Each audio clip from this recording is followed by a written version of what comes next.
waxaa imaanaysaa meeshan pluska ay ku qoran tahay. Okay, sida halka ujeedo waxaan program oo dhan ayaa lagu sameeyaa barnaamijkan.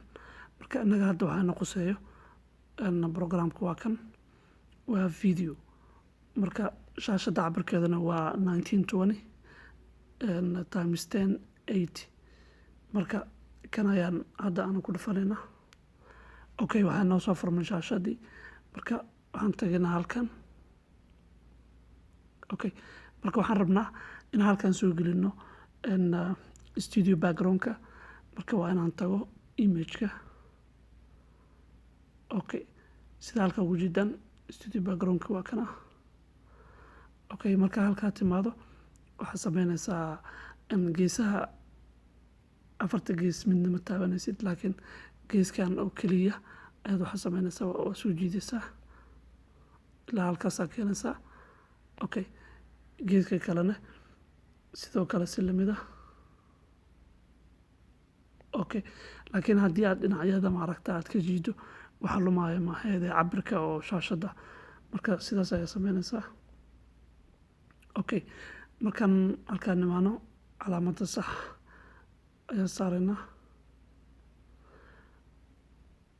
Okay, hadda waxaa inoo soo furmay shaashadii. Marka shaashadana waxaan rabnaa inaan soo gelino video oo maaragta shaashada ay ka dhex soconayso. Sida halkaa ugu jeedaan halkan waxaa istaagi karo qofka barnaamijka soo jeedinaya marka isagoo ku sii jeesanaya xagga shaashada oo maaragta barnaamijka ka socda uu falanqeynayo.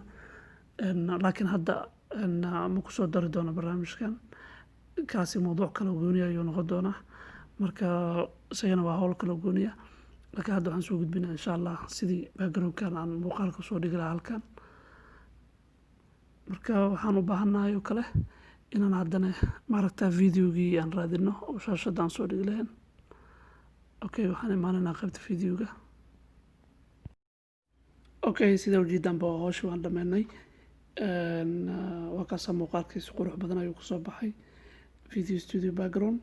Marka sidaas ayuu sameyn kartaa. Waxaa kaloo xusuusin mudan haddii aad u baahato background-kan studio background-kan waxaan dhigi doonaa linkiga hoose ee qaybta videoga. Marka please waxaan ka codsanaynaa inaad subscribe saarto. Assalaamu calaykum waraxmatullaahi wabarakaatuh.